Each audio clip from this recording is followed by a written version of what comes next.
Friends, ఈరోజు మనం 'కాంజలి' అనే మూవీ ఎక్స్‌ప్లనేషన్ చేసుకోబోతున్నాం. ఈ మూవీ స్టోరీ అనేది చాలా డిఫరెంట్‌గా ఉంటుంది. అందుకే మీరు ఈ వీడియోని ఎక్కడ స్కిప్ చేయకుండా ఎండింగ్ వరకు చూడండి. Hi friends, how are you all? అందరూ బాగుండాలని కోరుకుంటూ వీడియో స్టార్ట్ చేయబోయే ముందు నా నుండి ఒక చిన్న రిక్వెస్ట్. వీడియో చూసిన తర్వాత నచ్చితే ఒక లైకు, కుదిరితే ఒక కామెంట్ చేయండి. ఎందుకంటే మీరు చేసే ఆ ఒకే ఒక లైక్ అనేది మన ఛానల్ డెవలప్‌మెంట్‌కి ఎంతగానో ఉపయోగపడుతుంది. అలాగే మీకు money earning and Telugu movies కావాలి అంటే డిస్క్రిప్షన్‌లో టెలిగ్రామ్ ఛానల్ లింక్ మీద క్లిక్ చేసి జాయిన్ అవ్వండి. మీకు ప్రతి నెల కనీసం రూ. 1000 వచ్చేలా చేయడం నా బాధ్యత. ఇక ఏమాత్రం లేట్ చేయకుండా స్టోరీలోకి వెళ్ళిపోదాం. మూవీ స్టార్టింగ్ సీన్‌లో మనకి కజరి అనే అమ్మాయిని చూపిస్తారు. ఈ అమ్మాయి చాలా అందంగా ఉంటుంది. చుట్టుపక్కల ఊర్లో ఉన్నవాళ్ళు కూడా ఈ అమ్మాయి గురించి, ఆమె అందం గురించి మాట్లాడుకుంటూ ఉంటారు. అదే ఊర్లో ఠాగూర్ అనే ముసలోడు ఉంటాడు. ఒక రకంగా చెప్పుకోవాలంటే ఆ ఊరికి రాజు లాంటివాడు. అలాగే ఆ ఊర్లో ఉన్న జనం కూడా ఈ ఠాగూర్‌కి చాలా మర్యాద ఇస్తూ ఠాగూర్ చెప్పినట్టే చేస్తూ ఉంటారు. కానీ ఠాగూర్‌కి ఒక అలవాటు ఉంది. ఆ ఊర్లో ఉన్న అమ్మాయిల్లో ఎవరైనా గాని ఠాగూర్‌కి నచ్చితే వాళ్ళని ఠాగూర్ అనుభవించాలి అనుకుంటాడు. ఈ ముసలోడి బాణానికి ఇంకా పదును తగ్గలేదేమో! అమ్మాయిల్ని ఏదో ఒకటి చేసి తన దగ్గరికి తెచ్చుకొని టపాటప్ చేస్తూ ఉంటాడు. కజరీ గురించి ఆ ఊర్లో ఉన్న వాళ్ళందరూ మాట్లాడుకుంటూ ఉంటారు. ఈ విషయం ఠాగూర్ చెవిలో కూడా పడుతుంది. ఠాగూర్ దీన్ని కన్ఫర్మ్ చేసుకోవడం కోసం తన నమ్మకస్తుడైన భోజాని పిలిపిస్తాడు. భోజా అంటే వీడు ఠాగూర్‌కి అమ్మాయిల్ని సప్లై చేస్తూ ఉంటాడు. భోజాతో ఠాగూర్ ఇలా అంటాడు, "మన ఊర్లో చాలా అందమైన అమ్మాయి ఉందంట. ఆమె పేరు కజరి అంట.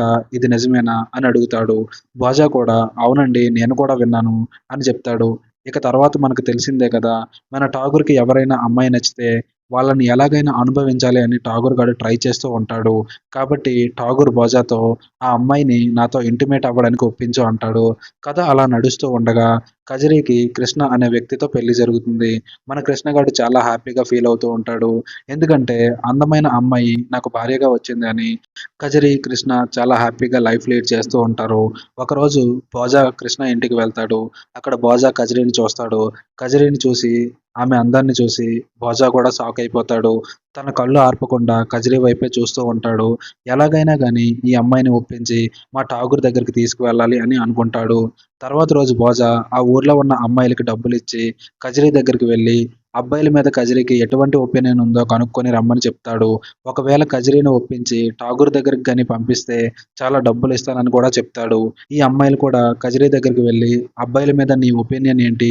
నువ్వు మీ ఆయనతో కాకుండా ఇంకెవరినైనా ప్రేమిస్తున్నావా?" అని రకరకాల క్వెషన్స్ అడుగుతూ ఉంటారు. అప్పుడు కజరీ ఇలా అంటుంది, "నేను అలాంటి అమ్మాయిని కాదు. నేను నా భర్తను మాత్రమే లవ్ చేస్తాను. వేరే వ్యక్తిని నా ఊహల్లోకి కూడా రానివ్వను" అంటుంది. ఆ అమ్మాయిలు ఇదంతా భోజాకి చెప్తారు. అది తెలుసుకున్న భోజా కంగారు పడుతూ ఉంటాడు. కజరీని అసలు ఎలా ఒప్పించాలా అని కంగారు పడుతూ ఉంటాడు. తర్వాత రోజు ఠాగూర్ భోజాతో కలిసి కృష్ణ ఇంటికి వెళ్తాడు. అక్కడికి వెళ్ళగానే ఠాగూర్‌ని చూసిన కృష్ణ కంగారు పడుతూ ఉంటాడు. కొంత సమయం తర్వాత అక్కడ ఠాగూర్‌కి కజరీ కనబడుతుంది. కజరీని చూడగానే ఠాగూర్ ఫీజులు ఎగిరిపోతాయి. ఎలాగన్నా గాని తొందరగా ఆమెను సొంతం చేసుకోవాలి అని అనుకుంటాడు. ఈ టర్కీ కోడిని ఎలాగైనా వదలకూడదు అని డిసైడ్ అయిపోతాడు. అలా అనుకుని ఠాగూర్ కృష్ణకి పని చెప్పి పక్క ఊరికి పంపిస్తాడు. కృష్ణ అక్కడి నుంచి వెళ్ళిపోయిన తర్వాత ఠాగూర్ కజరీతో టపాటప్ చేయడానికి మాట్లాడుతూ ఉంటాడు. కజరీకి ఇదేమీ ఇష్టం లేక ఇక్కడి నుంచి వెళ్ళిపోండి అని అంటుంది. ఇక వీళ్ళిద్దరూ కూడా ఏమీ చేయలేక అక్కడి నుంచి వెళ్ళిపోతారు.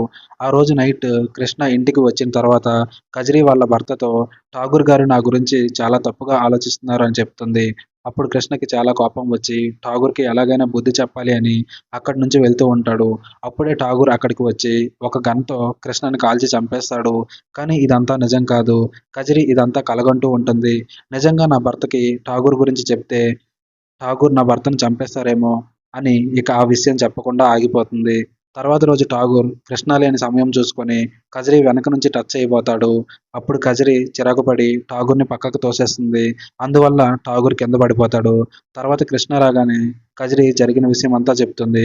కానీ కృష్ణ మాత్రం "అతను మనకు అన్నం పెట్టే అన్నదాత. నువ్వు అలా చేయకూడదు" అంటాడు. అప్పుడు కజరీ "మీ భార్యను కోరుకోవడం తప్పు కాదా" అని అంటుంది. కానీ కృష్ణ మాత్రం ఆమె మాటల్ని ఇగ్నోర్ చేసి వేరే విషయాలు మాట్లాడుతూ ఉంటాడు. ఒకవైపు భోజా ఠాగూర్ గురించి ఆలోచిస్తూ ఉంటాడు. "నేను మా ఓనర్ దగ్గర కుక్కలాగా పనిచేస్తూ చాలా విశ్వాసంగా ఉంటున్నాను. కానీ మా ఓనర్ మాత్రం నన్ను అసలు లెక్క చేయడం లేదు" అని నేనే కజరీని అనుభవించాలి అనుకుంటాడు. బోజా కొన్ని రోజుల తర్వాత కజిరి ఇంటికి ఆవును కొనడానికి వెళ్తాడు. కజిరితో బోజా చాలా క్లోజ్‌గా మాట్లాడుతూ ఉంటాడు. బోజా మాట్లాడుతూ "ఈరోజు నైట్ కలుద్దామా?" అని అడుగుతాడు. కజిరి కూడా ఆలోచించి "ఈరోజు నైట్ మనం కలుద్దాం" అంటుంది. బోజా ఆ రోజంతా ఎప్పుడు నైట్ అవుతుందా అని వెయిట్ చేస్తూ ఉంటాడు. చీకటి పడగానే బోజా కజిరి దగ్గరికి వెళ్తాడు. కానీ కజిరి మాత్రం బోజాని బంధించి కృష్ణకి పట్టించాలి అనుకుంటుంది. కృష్ణ రాగానే బోజా దాక్కుంటాడు. కానీ బోజాని కృష్ణ చూసేస్తాడు. అప్పుడు బోజా తప్పించుకోవడం కోసం పశువులకి మేత క్వాలిటీగా ఉందో లేదో చెక్ చేయడం కోసం వచ్చాను అంటాడు. తర్వాత రోజు కజిరి బోజాని మళ్ళీ కలవడానికి రమ్మని పిలుస్తుంది. బోజా కూడా ఆ రోజు నైట్ వెళ్ళి చాలా ప్రేమగా కజిరి కాళ్ళని తాకగానే కజిరి చాలా గట్టిగా అరుస్తుంది. ఆ అరుపుకి కృష్ణ కూడా నిద్ర లెగిస్తాడు.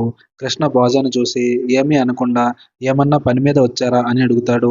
అప్పుడు బోజా డ్రామా ప్లే చేసేసి అక్కడి నుంచి వెళ్ళిపోతాడు. అప్పుడే బోజాకి కూడా అర్థమవుతుంది. కజిరి నన్ను కావాలని పిలుస్తుంది. వాళ్ళ ఆయన దగ్గర రెడ్ హ్యాండెడ్‌గా పట్టించాలి అని ప్లాన్ చేస్తుంది అనుకుంటాడు. తర్వాత రోజు కజిరి బోజా పెట్టిన పువ్వుని చూస్తుంది. ఆ పువ్వుని చూడగానే తను ఆలోచించుకుంటుంది. తను ఇలా అనుకుంటుంది. ఒకవైపు ఏమో బోజా నా కోసం ఏమైనా చేయడానికి సిద్ధంగా ఉన్నాడు. కానీ ఒకవైపు ఉన్న భర్త మాత్రం నన్ను అసలు ఏమాత్రం పట్టించుకోవట్లేదు అని ఆమె ఆలోచించుకుంటూ ఫైనల్‌గా బోజాతో ఉండాలని డిసైడ్ అవుతుంది. ఇక ఆ రోజు నైటు కజరి తన ఒంటి మీద ఉన్న నగలు, బట్టలు అన్నీ తీసేసి నగ్నంగా బోజా వాళ్ళ ఇంటికి వెళ్తుంది. అక్కడికి వెళ్ళిన తర్వాత బోజా వేరే అమ్మాయితో మాట్లాడుతున్న మాటలు వింటుంది. అక్కడ బోజా కజిరి చాలా చెడ్డదని, అలాగే తనను పట్టించడానికి ఎన్నో సార్లు ట్రై చేసిందని, అలా కజిరి గురించి చాలా బ్యాడ్‌గా మాట్లాడుతూ ఉంటాడు. ఒకవైపు నుంచి ఇదంతా వింటున్న కజిరి చాలా మనస్తాపం చెందుతుంది. తను ఇంటికి వెళ్ళిపోకుండా అలా పొలాల్లో నుంచి ఎటో వెళ్ళిపోతూ ఉంటుంది. తను ఎటు వెళ్ళిపోతుందో ఎవరికీ తెలియదు. ఇక ఆమె తిరిగి కూడా రాలేదు. ఇక ఆమె అలా పొలాల్లోకి వెళ్ళిపోతున్న సీన్‌తో మూవీ ఎండ్ అవుతుంది. సో చూసారు కదా! మీకు గనక ఈ వీడియో నచ్చితే ఒక లైక్, ఎలా ఉందో ఒక కామెంటు, కుదిరితే సబ్స్క్రైబ్ చేసుకొని బెల్ ఐకాన్ ఆన్‌లో పెట్టుకోండి. మరొక ఇంట్రెస్టింగ్ వీడియోతో మళ్ళీ కలుద్దాం.